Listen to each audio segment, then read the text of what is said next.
Sir আপনি একটু সংক্ষিপ্ত বক্তৃতা দেবেন। নমস্কার।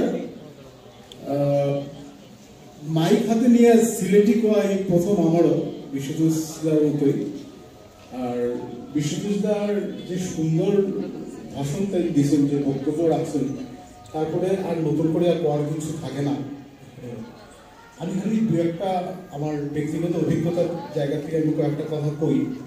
আমি সিলেটি হওয়ার লাগে নানা জায়গায় প্রচুর কথা শুনতে হয়েছে। আমি বড় হয়েছি জোরহাটে। তো জোরহাটে যে স্কুলে পড়তাম, ওই স্কুলে বাংলা মিডিয়াম স্কুল, কিন্তু আমার যারা সহপাঠী ম্যাক্সিমাম বাঙালি যারা আছে তারা কিন্তু সিলেটি খুব কম আছে। ফলে আমার সবসময় একটা খেপানি হইতো, কিতারে বা আইসুনি বা কিতারে বা আইসুনি বা এটা করিয়ে। এবং আমার এখনো মনে আছে একজন স্যার তার এখানে ট্রেনিংয়ে লেগে গেছে, সিলেটি লোক। তো এই স্যার ক্লাস করাইতে আসলাম, ওই সময় ছাত্ররা দুই পাশের ছাত্ররা মধ্যখানে বইয়া একটা ছেলে কিতারে বা এরকম করিয়া। তো কিতারে বা শুনতে শুনতেই আমার বড় বাবা। তারপর যখন আমি গুয়াহাটি আইলাম, আমার বাবার চাকরির সূত্রে, আমার জন্ম গুয়াহাটিতে, তো তারপরে আসাম আন্দোলন শুরু হইল এবং প্রতি মুহূর্তে শুনতে লাগতো যে সিলেটি অসমক খালে, সিলেটি অসমক খালে। আমার বাবা আসলে যে এখানে ফেটা ছিল, বাবা আসা পাড়ার মধ্যে যে ওই সময় তো স্কুল কলেজ সবকিছু বন্ধ, অফিস টফিস সবকিছু বন্ধ আসল আন্দোলনে। তো বাবা তারা একটা আড্ডা বইতো, আমরা বাসার সামনেই বাবা তারা একটা আড্ডা বইতো, পাড়ার ছবি ও ছবি বদল।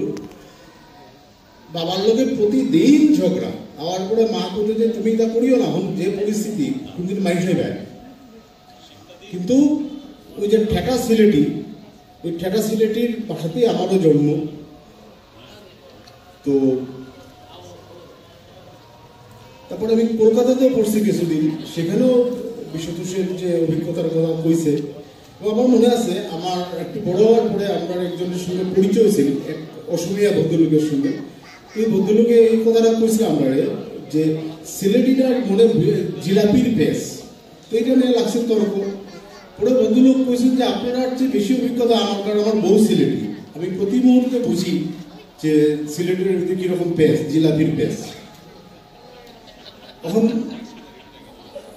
কলকাতার একটা সিহট্ট সম্মেলন আছে, যেটার সঙ্গে আমিও থোড়া বহু যুক্ত আছি।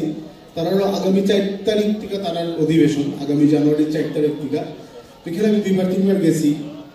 আর দুঃখের বিষয় আমার এখানে 2 বার, একবার নিউ ইয়র্ক থেকে আর একবার টরন্টো থেকে তারা বিশ্ব সিলেটি সম্মেলন হয়, যেগুলো মূলত বাংলাদেশের যারা সিলেটি তারাই আয়োজন করে। তারা ওই দিনে তারা সংখ্যা কাউন্টন করছিল এবং আমার ভিসাটা দিল না। ওইটার মধ্যে দ্য ওয়ার্ল্ড সিলেটি কনফারেন্স লেখা। তো আমার যে ভিসা দেওয়ার সময় যে লেডি ইন্টারভিউ দিছে, ওই লেডি জিজ্ঞাসে, আমেরিকান লেডি, যে হোয়াট ইজ সিলেটি। তো আমি বললাম Sylhet is a part of Bangladesh. তো ভদ্রমহিলা আকাশ থেকে পড়ার মতো অবস্থা, যে আপনি ইন্ডিয়ান হইয়া বাংলাদেশের সম্মেলনে কিতা লাগিয়ে দিতেছেন। এবং ওই একটা কারণে আমার ভিসাটা আটকে গেল, ভিসাটা দিল না তারা, যে ওয়ার্ল্ড সিলেটি কনফারেন্স। তো সিলেটি হওয়ার এইসব অন্যরকম কিছু অভিজ্ঞতা আমার আছে। যারা আমরা এখানের আমরা যারা সিলেটিরা রয়েছি, আমরা তো এই জিনিসটা অত বুঝি না।